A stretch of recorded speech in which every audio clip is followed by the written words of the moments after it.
Hello everyone. कैसे हैं आप सब? आशा करता हूं सभी लोग ठीक होंगे। तो आज का जो हम लोग का टॉपिक है वो है impact of British rule on Indian economy. ठीक है।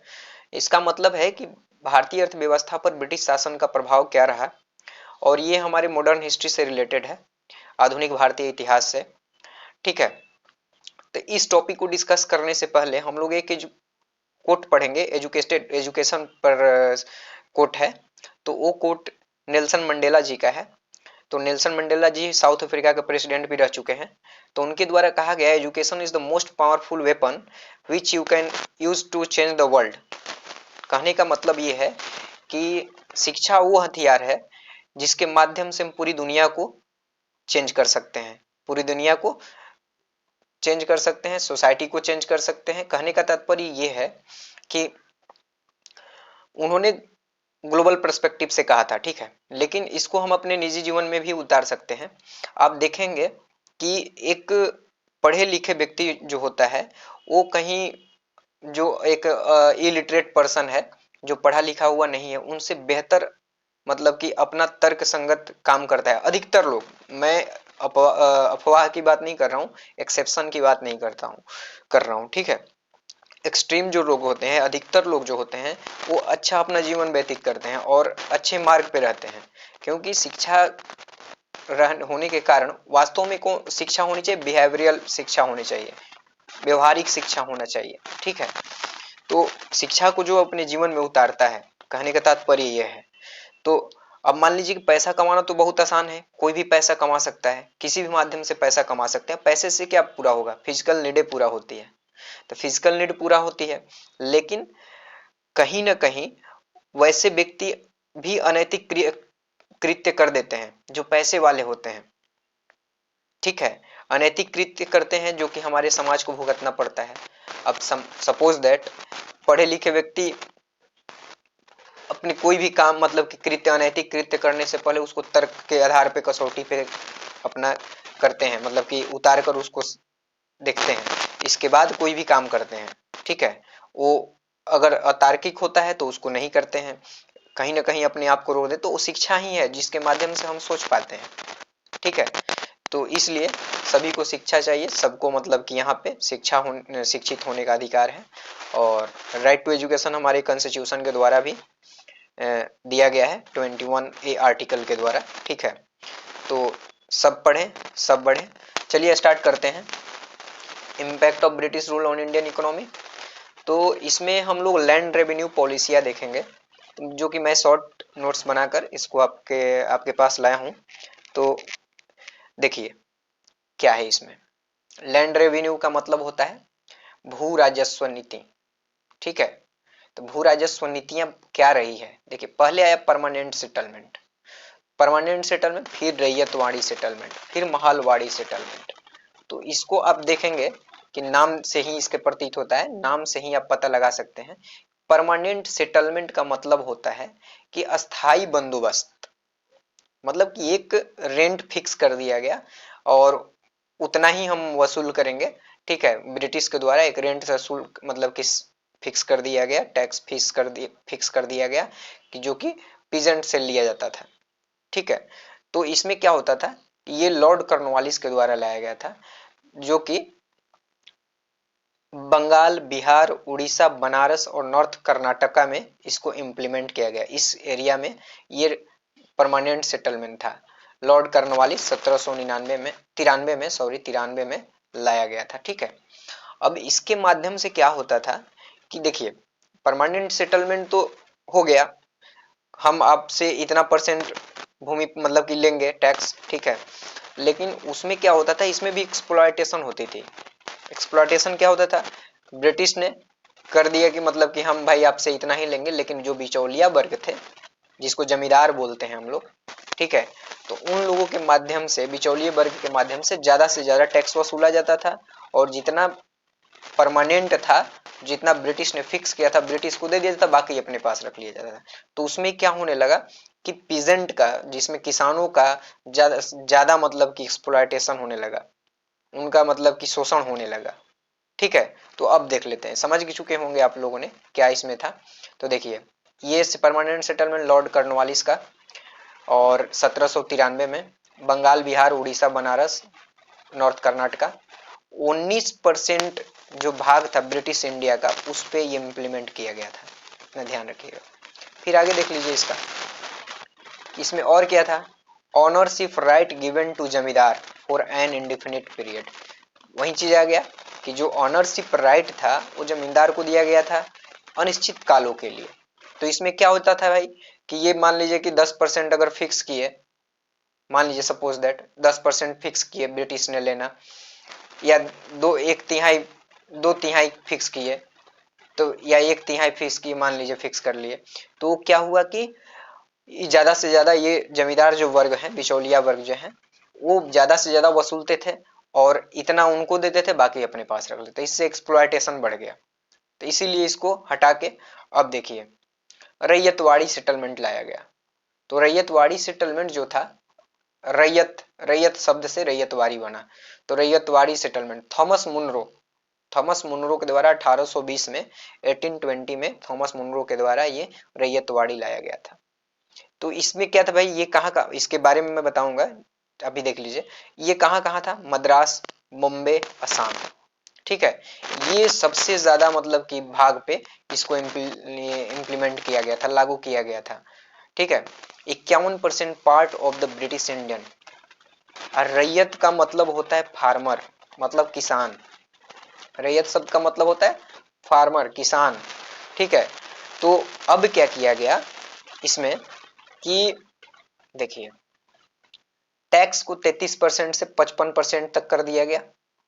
अब क्या गया ब्रिटिशर्स द्वारा, अब बिचौलिए वर्ग को, जो जमींदार होते थे, उनको हटा दिया गया, उनको खत्म कर दिया गया कि उनके द्वारा अब पीजेंट से डायरेक्ट टैक्स नहीं लेंगे, क्योंकि उन्होंने शोषण करते थे, उनके द्वारा शोषण किया जाता था और ज्यादा से ज्यादा पैसा बचाया जाता था।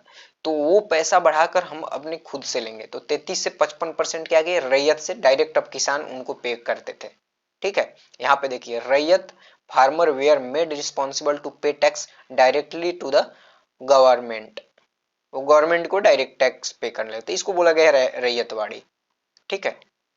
अब आइए महालवाड़ी, एक शब्द है महालवाड़ी। तो महालवाड़ी का मतलब है, हॉल्ट मैकेंजी के द्वारा ये दिया गया था 1833 में। ये डेट याद रखिएगा 1793, 1820, 1833, क्योंकि स्टेटमेंट में डेट को इधर उधर करके पूछ दिया जाता है क्वेश्चन, ठीक है। तो डेट इसलिए इंपॉर्टेंट है। तो अब देखिए north west province, part of central India, Punjab, north west province जो कि सेंट्रल पार्ट में है, मध्य भारत में, तो उनके नॉर्थ वेस्ट प्रोविंस में, फिर इंडिया, पंजाब, ठीक है। तो अब देखिए इसमें क्या है, इंडिया के सेंट्रल पार्ट में लागू किया गया, पंजाब में लागू किया गया।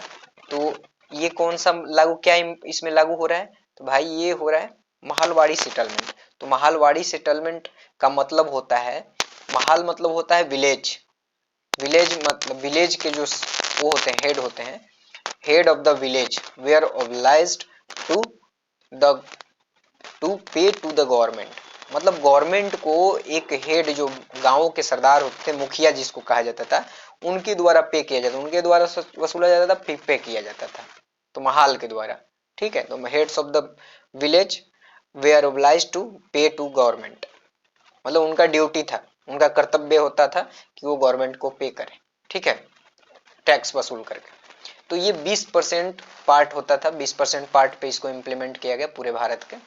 तो वहीं जो देखिए कि north west province, part of the central India और पंजाब, इतना में ये हो रहा था। अब आगे देखिए इसे, ये जो टैक्स होते थे 60% वसूले जाते थे, 60%, इसमें 33 से 55%। चलिए आगे बढ़ते हैं। अब देख लेते हैं इसका इम्पैक्ट क्या हुआ, प्रभाव क्या हुआ। तो ये क्या ही किए कि लैंड रेवेन्यू सिस्टम को, जो ट्रेडिशनल हमारा परंपरागत लैंड रेवेन्यू सिस्टम था, जो परंपरागत हमारी भूमि भू राजस्व प्रणाली थी, उसको तबाह कर दिया गया, ठीक है, तबाह कर दिया, मतलब कि एकदम हाशिए पर ला दिया, ठीक है। फिर देखिए इम्पोवरिशमेंट ऑफ द पीजेंट, पीजेंट की जो हालतें थी वो खराब होने लगी, बद से बदतर होने लगी। फिर क्या था, stagnation, D generation of agriculture, पैदावार कम हो गया, स्थिर हो गया पैदावार, स्टैग्नेंट हो गया, ठीक है। फिर डिक्लाइन ऑफ ओल्ड जमींदार and rise of new landlord, अब नए जमींदार, पुराने जमींदार तो खत्म हो गए पुराने, लेकिन अब उनके बदले में नए जमींदार आने लगे, माने उनका उद्भव होने लगा।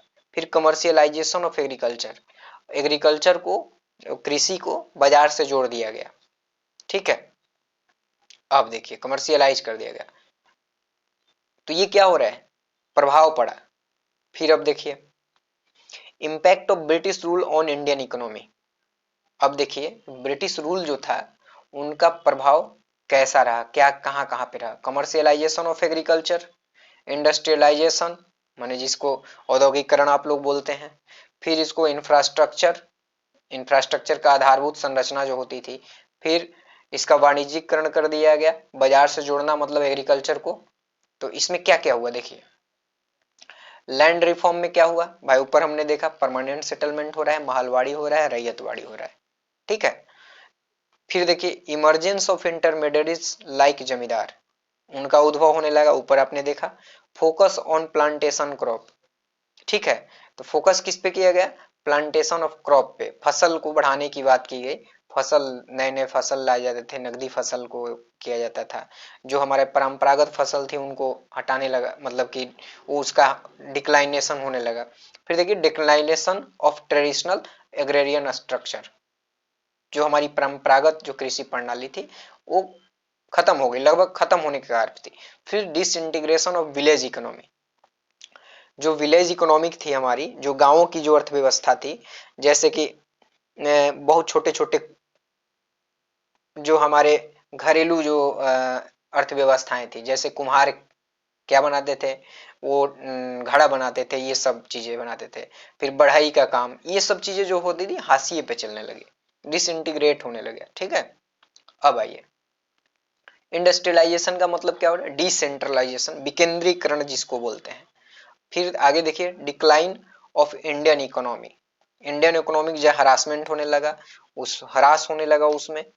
फिर समझे, फिर आगे देखिए drain of wealth, drain of wealth माने धन का बहिर्गमन, माने यहाँ का धन ट्रांसफर होने लगा कहाँ पे भाई, तो ब्रिटेन में होने लगा, ज्यादा से ज्यादा यहाँ पे जो रॉ मटेरियल होते थे वो ब्रिटेन जाने लगा, फिर ब्रिटेन से बना के क्या होता था, यहाँ पे उच्च दामों में बेचा जाता था, ठीक है।